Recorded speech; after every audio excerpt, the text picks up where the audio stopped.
Hello, welcome to Adventures with Scripture. I'm Carolyn. I hope you are having a wonderful day. We're going to go ahead and be reading chapter 6 in the book of Daniel, and it shows that he is in his 80s. Can you imagine working in your 80s? Yikes. And he is still serving faithfully in the foreign government. So, if you would like to follow along, I will meet you in the book of Daniel.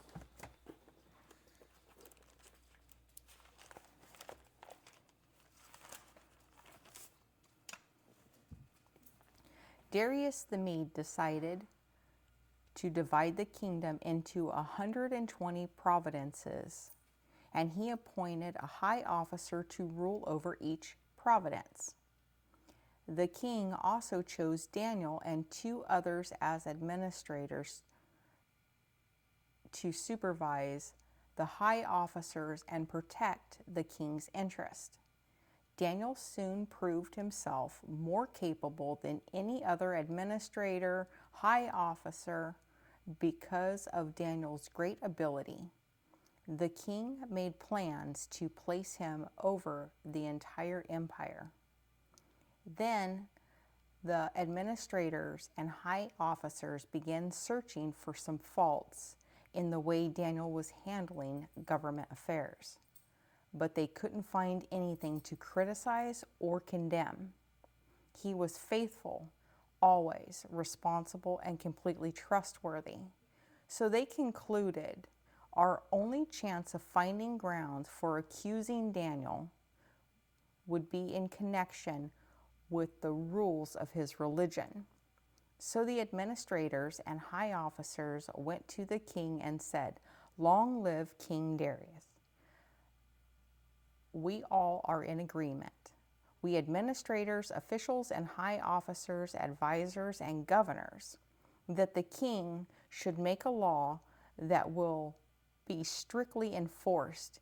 Give orders for the next 30 days. Any person who prays to anyone, divine or human, except you, your majesty, will be thrown into the den of lions. And now, your majesty, issue and sign this law so it cannot be changed. An official law of the Medes and Persians that cannot be revoked." So King Darius signed the law. But when Daniel learned that the law had been signed, he went home and he knelt down as usual in his upstairs room with its window open towards Jerusalem. He prayed 3 times a day, just as he had always done, giving thanks to his God. Then the officials went together to Daniel's house and found him praying and asking for God's help. Sorry, you guys are going to hear my ice machine in the background. I did not turn it off. So they went straight to the king and reminded him about his law.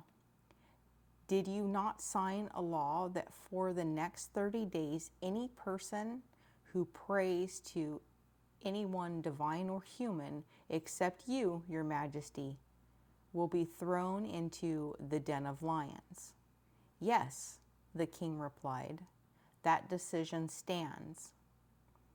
It is an official law of the Medes and Persians that cannot be revoked." Then they told the king, "That man Daniel, one of the captives from Jerusalem, is ignoring you and your law.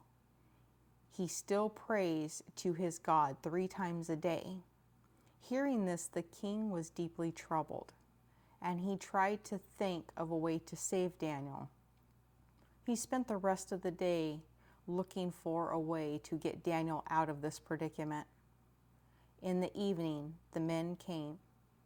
The men went together to the king and said, "Your Majesty, you know that according to the law of the Medes and the Persians, No law that the king signed can be changed. So at last the king gave orders for Daniel to be arrested and thrown into the lion's den. The king said to him, "May your God, whom you serve so faithfully, rescue you." A stone was brought and placed over the mouth of the den. The king sealed the stone with his own royal seal and the seals of his nobles, so that no one could rescue Daniel. Then the king returned to his palace and spent the night fasting. He refused his usual entertainment and couldn't sleep at all that night. Very early the next morning, the king got up and hurried out to the lion's den. When he got there, he called out in anguish, "Daniel, servant of the living God, was your God, whom you serve so faithfully, able to rescue you from the lions?" Daniel answered, "Long live the king. My God sent his angel to shut the lions' mouths, so they would not hurt me. For I have been found innocent in his sight, and I'm so sorry about that. And I have no wrong you, Your Majesty." The king was overjoyed and ordered that Daniel be lifted from the den.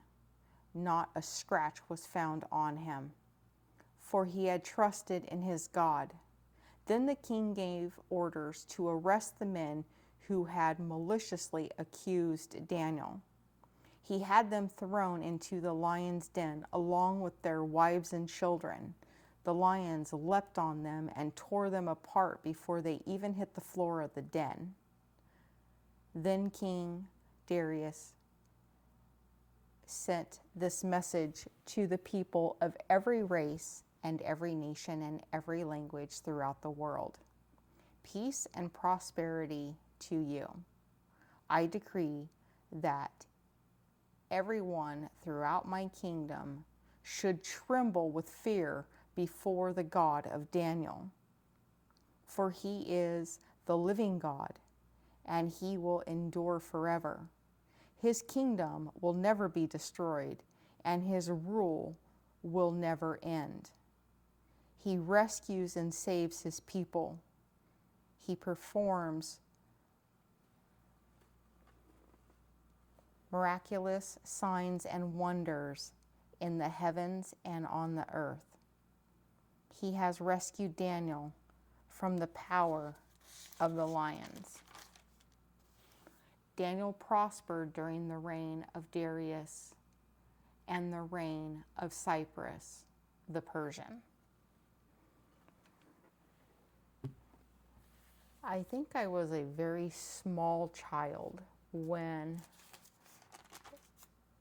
my grandma read me the story of the lion's den with Daniel in it. So I'm not recalling as much. I thought the king was more against him than he was actually. That's kind of, for me, it's better that the king really didn't want to hold to it. But unfortunately, he did have his pride, but at the same time, he was trying to find a way. Has anyone ever done something or made a decision that you wanted to go back on and you couldn't? It was too late, and basically you had to hold your own feet to the fire. I'm sure all of us have had something like that happen. The nice thing for Daniel, though, was he distinguished himself, and that he became such an excellent follower of God that he placed all his faith and trust in our Lord. That even when the kingdom was coming up against him, he did not waver. Unfortunately, I don't think Daniel realized in the end he was creating envy. Some people will hate you just because you are you. There's no other reason. And even if they try to find fault in you, that's not always what happens. So then it's kind of how lies and rumors get started. It's been going on since the beginning of time. The more I read the Bible, the more I see it's all kind of the same hatefulness. And as we know, same demons, the same evil. So with him having his faithfulness, and the only way they could truly trap him was to use his faith in God against him. So what did they do? The administrators and the high officers, they manipulated the king by having him sign that new 30-day law, knowing that Daniel would pray regardless of the law. And that would be a direct violation. And that they would be able to get what they wanted, to throw him in the lion's den, counting on the fact that the lions would eat him. Do you know what I kind of got out of that? Human law versus divine obedience.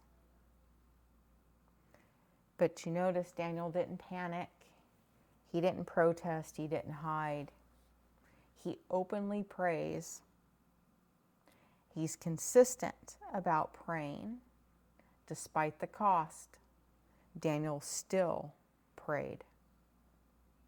And that is beautiful. Don't ever let someone stop you from praying. At all. When Daniel was caught praying, sure enough,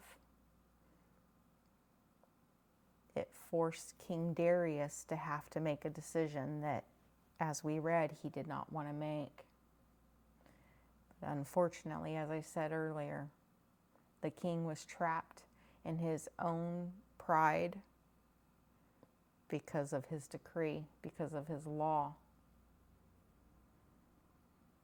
But Daniel's strength shows his lifetime of obedience.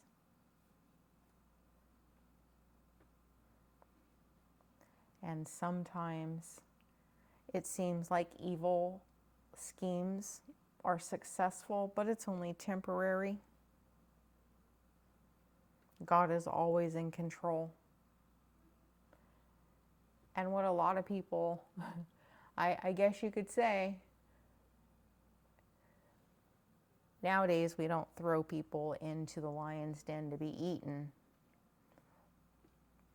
But if you've ever had somebody truly lie about you, and then when the truth comes out, whether somebody else finds out or you have to somewhat defend yourself and set the record straight, and other people start realizing the mistakes that they've made, it's more of a metaphor nowadays,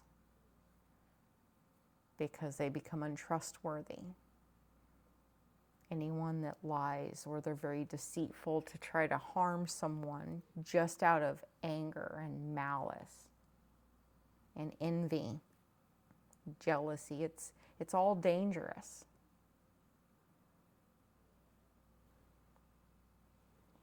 I can't imagine. I mean, we've all at some point had somebody lie or just start a rumor, whether it be in school. And it's worse when you're an adult because you think, man, this is not junior high, this is not high school. I am in my 40s, very late 40s, that is. Why would somebody be lying? Or they tell a half-truth. They tell it just enough to make you the villain, the evil one. And then when everyone finds out your side of it, the whole attitude changes.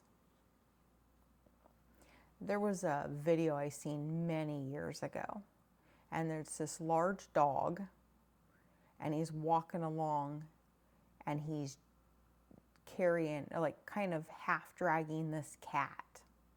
And it looks like he's got the cat in his mouth. It's the way the camera was positioned. But as the dog turned, the cat was actually biting the side of the dog's face and basically allowing his back legs to drag as the dog's walking along, and this cat's just like sunk claws and teeth into the side of its face. So from a distance you think, that's an evil dog, it attacked the cat. But it's actually the cat attacking the dog.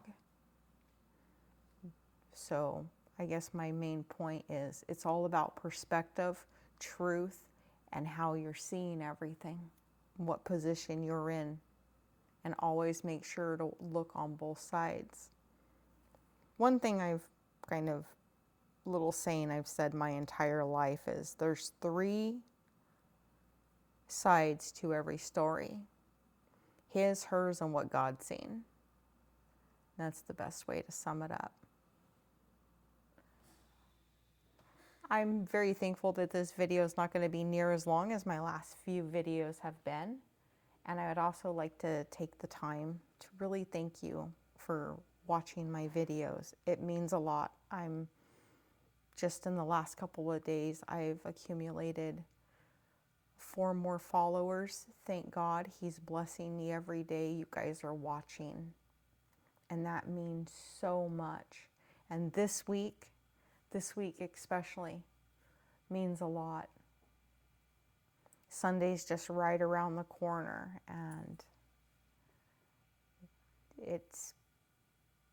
Jesus is alive. He's walking. He was resurrected. He walked out of the tomb. So this time of year is always really emotional for me, mainly because this was the first holiday I had without my grandparents and my brother William. So this holiday has even more special than most. So thank you again. I hope you have a very blessed week. Take care of yourselves and your family. And I will be praying for everyone. Please comment, like, and subscribe.